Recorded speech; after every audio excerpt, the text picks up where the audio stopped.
ہر چیز عبادت ہے مومن کی. لیکن اللہ کو راضی کرنے والی کون سی عبادت ہے؟ جب ہمیں یہی نہیں پتا ہوگا تو راضی کیسے کریں گے اللہ کو؟ نہیں سمجھے بات؟ نہیں بتاؤں آپ کو؟ آپ کو پتا ہوگا. الحمدللہ. اللہ کو راضی کرنے کی کون سی عبادت ہے جس سے اللہ راضی ہوتے ہیں؟ جس تو پوری ہے، نمازوں کی، فرض بھی ہیں، نفل بھی ہیں، واجب بھی ہیں، سب کچھ ہے ہمارے پاس. راضی کس سے ہوتا ہے اللہ تعالیٰ؟ تو اس کو پکڑ لیں. اتنا ٹائم ہی نہیں ہے ہم اتنے لمبے چوڑے چکوں میں چلیں. وقت تھوڑا ہے، اس نقطے کو پکڑ لو کہ راضی کس سے ہوتا اللہ تعالیٰ. جب پتہ چلے کہ اس سے راضی تو بس کیا چیٹ اس وقت گرفت کر لو اس کو. بولو سبحان اللہ. ادھر تو بھاگنے کی کیا ضرورت ہے؟ پھر یہ بھی کر لو، فلاں بھی کر لو. نہ ایک کام ہو، راضی کس سے ہوتا ہے اللہ. بتاؤں گا تو کریں گے، اسے سن کے ادھر نکال دیں گے، کریں گے. اللہ راضی ہوتا ہے ایک چیز سے، وہ کیا؟ کہ میری نافرمانی مت کرو. سبحان اللہ. ایک ہی جملے میں سارا کام ہو جاتا ہے. پورا قرآن آ گیا، حدیثیں آ گئی، مسلم آ گئی، بخاری آ گئی، نسائی، سب آ گیا اس میں. کیا؟ کہ میری نافرمانی مت کرو. ایک گھنٹہ بھی تیرا ایسا ہوگا جس میں میری نافرمانی ہوگا، بس تو میرا ہوگا، میں تیرا ہوں. میں تجھ سے راضی ہوں. اس ایک گھنٹے میں جب میں تجھ سے راضی ہوں، تو اس سے راضی، تیری ہر عبادت جو ہوگی سبحان اللہ وہ بڑی بلند ہو جائے گی. ہر عبادت، کیا تو نفل پڑھ رہا ہو، کیا تو فرض پڑھ رہا ہو، کیا تو واجب کر رہا ہو، کیا تو مکے گرد چکر کاٹ رہا ہو، کیا روزے پہ کھڑا ہو، جہاں بھی تو ہوگا، اگر تو اور میں راضی ہیں تو یہ بلند ہو جائے گی چیز. یا تو مکے کی چھت پہ بھی کھڑا ہے، چوم رہا ہے، لیکن تیرا رب تو سے راضی نہیں، تو پھر مٹی کی مٹی ہو جائے گی. تو ہر عبادت کی جو بنیاد بنتی ہے وہ چیز پہ؟ رضا الہی پہ. صحیح کہہ رہا ہوں غلط کہہ رہا ہوں؟ اللہ کی نافرمانی سمجھ.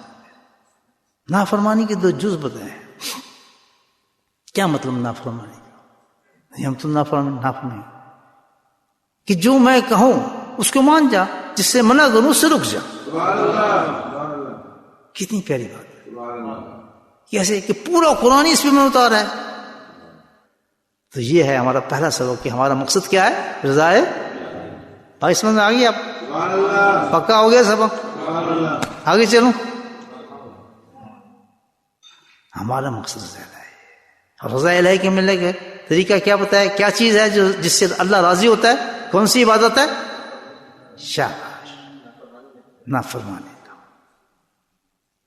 پکا؟ تو اگر ہم نے اللہ کو راضی کرنا ہے تو اب کس چیز سے بچنا ہے؟ کہ اللہ کی نافرمانی نہ. یہ نہ کہنا میں یہ پڑھ لیا، یہ عبادت کر لی، اتنے قرآن ختم کر لیے، فلاں کر لیے، سائڈ پہ رکھیں. مقصد ایک ہے کہ اللہ کی نافرمانی نہ ہو. کیا نافرمانی کا مطلب پتہ ہے؟ کہ جس چیز کا اللہ نے حکم دیا ہے وہ کر ڈالو، چاہے جسم ٹوٹے ٹوٹے ہو جائے. سبحان اللہ بولے. حکم رب ہے، اس سے بڑا نہ کوئی حکم آ سکتا ہے نہ کوئی دے سکتا ہے. جانے جاتی ہیں جائیں، حق ادا نہ ہوا. سبحان اللہ. قیمتی کوئی چیز نہیں اس سے زیادہ، اللہ کے حکم سے زیادہ ایک مومن کے لیے کوئی بھی قیمتی چیز نہیں ہو سکتی. کچھ بھی نہیں ہو سکتا. سب خاک اور مٹی ہے جہاں اللہ کا حکم آ جائے. یہ ایمان کا معیار ہے، لا الہ الا اللہ کا معیار ہے. قولوا لا الہ الا اللہ، جس کے بارے میں نبی نے فرمایا تھا یہ وہ ہے بنیاد لا الہ الا اللہ. پہلا سبق ہے لا، کچھ بھی نہیں ہے کس کے؟ اللہ کے حکم کے مقابلے میں. تیرا ایمان جس پہ تو ایمان لا رہے رب پہ، پھر دیکھے بالغیب، اس قدر اونچا بلند ہو جائے کہ تو سمجھ میں نے دیکھا نہیں، مجھے جنت کا پتہ نہیں، مجھے دوزخ کا پتہ نہیں، مجھے کسی چیز کا پتہ نہیں، لیکن میرا ایمان لے ہے اس رب پر. سبحان اللہ. جس کو میں جانتا نہیں، جس کو میں دیکھتا نہیں، لیکن میں نے اپنے رب کو ایمان لیا اس پر کہ ایک رب ہے، ایک مالک ہے، ایک خالق ہے. جب میں ایمان لیا ہوں تو ایمان کا ثبوت یہ ہے کہ اب تیرا حکم جو ہوگا اس کائنات میں سے قیمتی چیز کوئی ہو نہیں سکتی. اس تھاٹس کو جس سے وہ ہمیں نافرمان کرتا ہے، اللہ کی نافرمانی پہ لے کے جاتا ہے، اس کا نام ہے وسوسہ. Thought, planning. وہ ہمیں نئی نئی پلاننگ دیتا ہے. اللہ نے اس آیت کے اندر، میں ذرا مختلف طریقے سے آپ کے سامنے پیش کروں، میں تفسیر کچھ نہیں کر رہا، عالم نہیں ہوں، لیکن تفسیر نہیں کر رہا، لیکن آپ کو مزے کی باتیں بتا رہا ہوں کہ اس آیت میں کیا کیا چیزیں چھپی ہوئی ہیں۔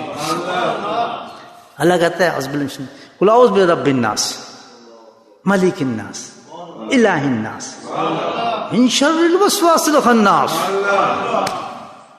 روز پڑھتے ہیں سنا کھل، کس کو کہتا ہے؟ اپنے حبیب کو، میرے حبیب سے ان کو بتائے ایک چیز، کیا کہ میں رب ہوں، میں مالک ہوں تمہارا۔ 3 صفتیں بیان فرما رہے تھے، میں رب ہوں، مالک ہوں، میں الہ ہوں، معبود ہوں تمہارا۔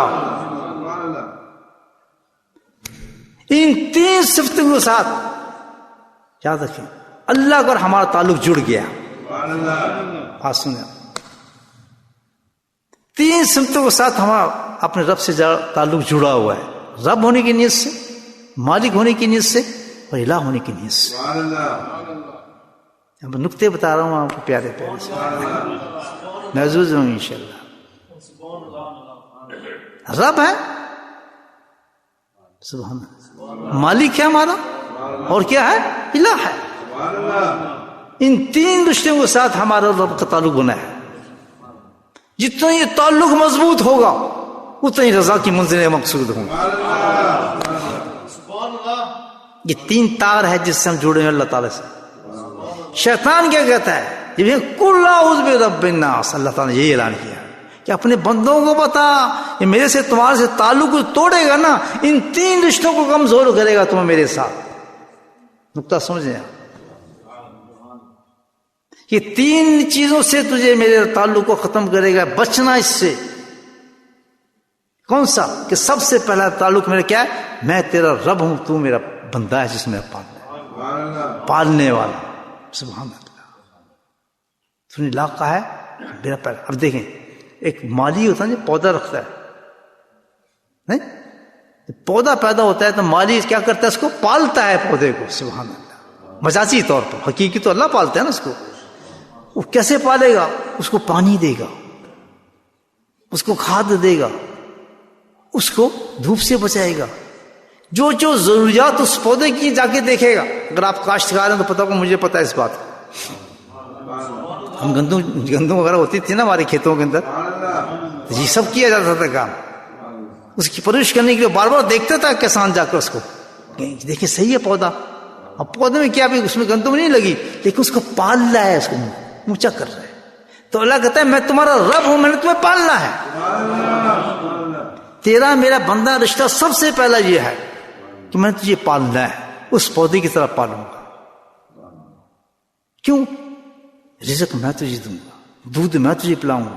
جب تو ابھی پیدا ہو کے آئے گا تو میں ایسی انتظام کر دوں گا کہ تیرے لیے گرم، سردی میں سرد دودھ نکلے گا اس کی چھاتیوں سے، اور گرمی میں ٹھنڈا نکلے گا، اور سردی میں گرم نکلے گا تیرے لیے، تیرا پیٹ خراب نہ ہو جائے، تجھے سردی نہ لگ جائے۔ تو ایسا چشمہ لگا دیا میں نے اس عورت کے اندر، وہ تجھے پرووائڈ کرے گا، تجھے دودھ پیدا کرے گا۔ کیوں؟ کہ میں رب ہوں تیرا، اور تیرا میرا رشتہ پہلا رشتہ یہی ہے، رب العالمین ہوں، رب الناس۔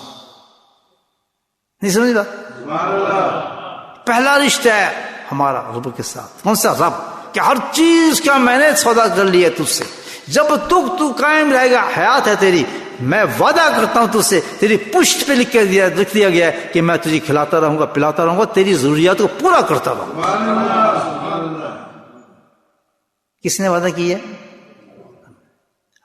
Now come to the point۔ شیطان من شر الوسواس، اس نے تو پیدا کرنا ہے، ہر کام ہمیں اللہ سے دور والا کرنا ہے۔ اس نے سب سے پہلا رشتہ تو میں یہ ختم کرتا ہوں نا کہ بندہ اس کو رب مانے ہی نہ۔ غور سے سن لیں اور اپنے اپنے گریباں میں ڈال کے ہم دیکھیں کہ میرا اور ہمارے مالک حقیقی کا یہ تعلق موجود ہے رب والا، کہ ہم تسلیم کرتے ہیں کہ یہ ہمارا رب ہے، ہمیں دیتا ہے؟ حقیقت میں نہیں۔ وساوس شیطان یہ پیدا کرتا ہے انسان کے اندر، نہیں یار تجھے کیسے، تیری ضروریات کیسے پوری ہوں، تجھے تو کام کرنا پڑے گا، تجھے تو جانا پڑے گا، وہ پوری پلاننگ کے ساتھ آپ کو یقین دلا دیتا ہے کہ تو کوشش کرے گا تو تجھے رزق ملے گا، بے ایمانی کرے گا تو تجھے ملے گا، اپنے دین کو بیچے گا تو تجھے ملے گا، ورنہ تیری ضرورت پوری نہیں ہوگی۔ وہ کرتے کرتے آپ کا رشتہ رب کا توڑ دیتا ہے۔ مانگتے رہتے ہیں ہم، لیکن سارے کام وہ کرتے ہیں۔ 99% انسانوں کا دین خراب جو ہوتا ہے، دنیا دار بنتا ہے انسان، بے ایمان بنتا ہے، دھوکے دار بنتا ہے، حرام کھاتا ہے، سود کھاتا ہے، دنیا دین بیچتا ہے، وہ صرف اس بات پر کہ اس نے اس کے رب کے رشتے کو اس نے کمزور کر دیا شک۔ اسی لیے سب سے قل اعوذ برب الناس، اللہ تعالیٰ نے کیا، اللہ تعالیٰ پہلا کہ بتایا ان کو یقین دلا کہ میں تمہارا رب ہوں۔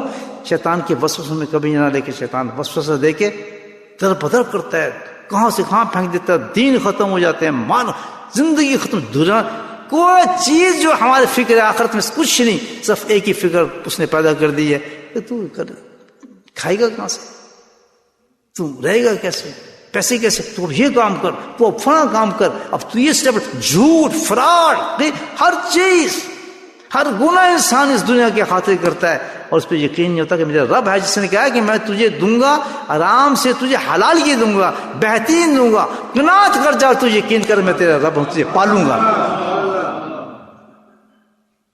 کچھ ہو رہا ہے ایسا نہیں، مجھے بتایا۔ سب سے پہلے جو ایمان انسان کا خریدتا ہے شیطان، اسی پہ قل اعوذ برب الناس، اس رشتے کو توڑ دیتے ہیں انسان، سب کچھ بیچ دیتے ہیں انسان۔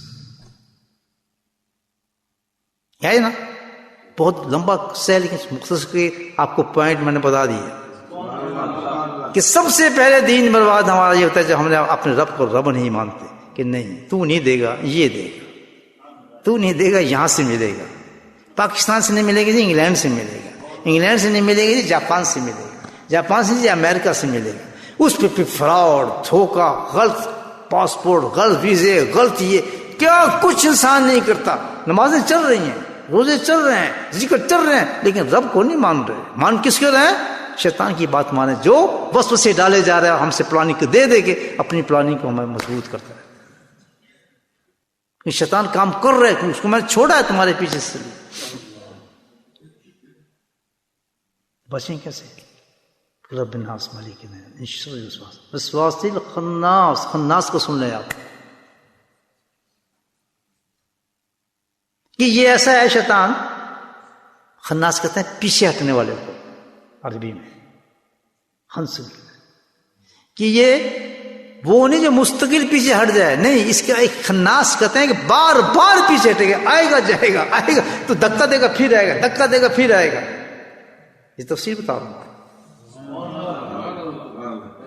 یہ نہیں تمہیں ایک دشمن ہے نکال دیا چلا گیا چلو میں، نہیں، یہ تو میرا لگایا ہوا دشمن تیرے پیچھے، تو اس کو نکالنے کا طریقہ بھی میرے پاس ہے، تیرے سے نہیں جائے گا، اس کو ہٹانے کا طریقہ بھی میرے پاس ہے۔ اگر تو اپنے رب کے ساتھ رشتہ قائم کرنا چاہتا ہے، ربوبیت کا، ملکیت کا، الہ کا رشتہ قائم کرنا چاہتے تو میں تجھے اس کا طریقہ بتاتا ہوں، شیطان کو کیسے ہٹا سکتا ہے اپنے پاس۔ بولے سبحان اللہ۔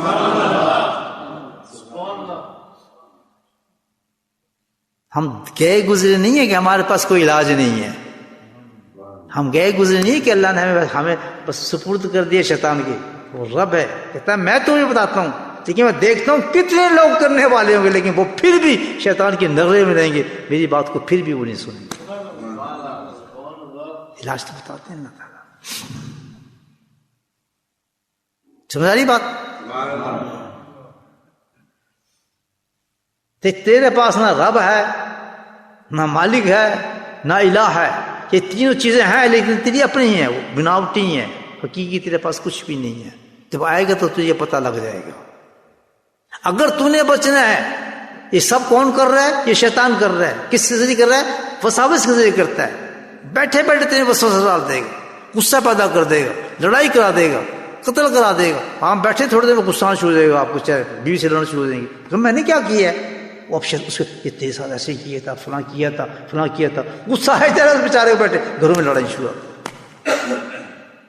اکثر آپ دیکھیں خاموش بیٹھے ہیں 2-3 آدمی، ایک دم جھگڑا شروع ہوتا ہے، کیا اس نے وسوسے پیدا کر دیے دونوں کے درمیان میں، دے فائٹ،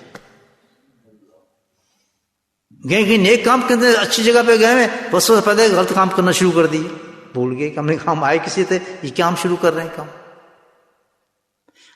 اور کیوں کہ وہ 24 آور ہمارے ساتھ ہے کام, جگہ بتایا تھا رب الناس مالک الناس من شر الوسواس الذی یوسوس فی صدور الناس.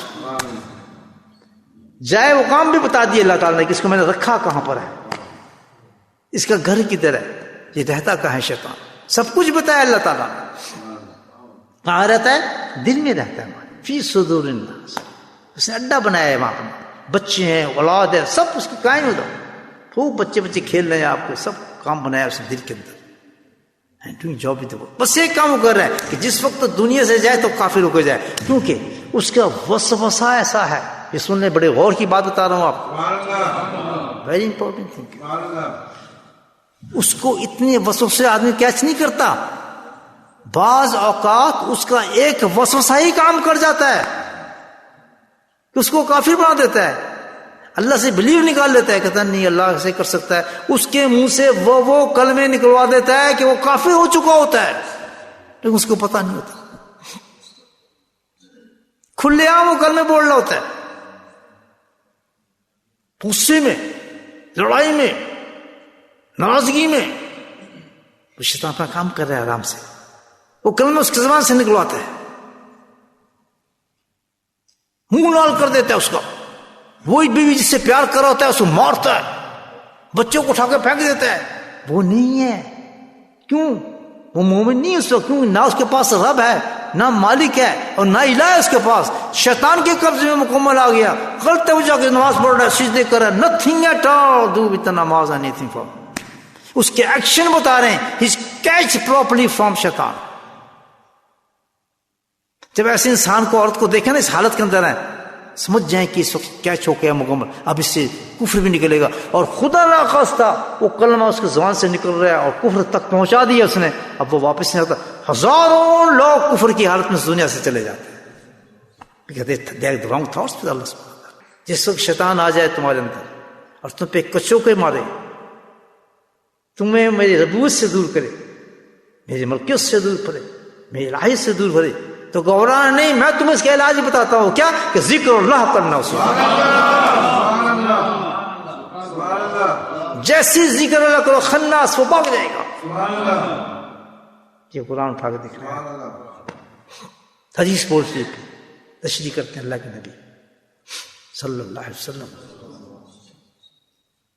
کہتے ہیں شیطان کا انسان کا ایسا معاملہ ہوتا ہے جیسے ایک دشمن کسی انسان کے پیچھے لگا ہوا ہے, وہ اس دشمن سے بچنے کے لیے بھاگ رہا ہے, بھاگتے بھاگتے اس کو ایک قلعہ نظر آ گیا, وہ جمپ مار کے اس قلعے میں چلا گیا اور دشمن اس میں نہیں آ سکتا, باہر کھڑا رہ گیا. تو بالکل انسان کا ایسا ہے کہ جس وقت شیطان اس کے ایمان کو کھینچ رہا ہوتا ہے, دوڑ ہوتا ہے, یہ فوراً جب ذکر الہی کرتا ہے, ذکر الہی کرتے ہی اس کے کوئی ایسی قلعے میں پہنچ جاتا ہے جہاں شیطان پیچھے ہٹ جائے. یہ ذکر کوئی چھوٹی چیز نہیں ہے, یہ پورے دین کا پروٹیکشن اس میں قرآن بتاتا ہے.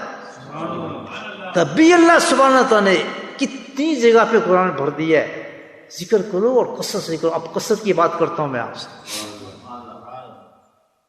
ہاؤ امپورٹنٹ ذکر اللہ, آپ سمجھ جائیں اس میں. زندگی بھر اس کو نہ چھوڑنا ذکر الہی کو. بے شک شیطان آتا رہے, کمزور کرتا رہے, آپ ذکر کرتے رہے, ایک دن بھاگ جاتا ہے.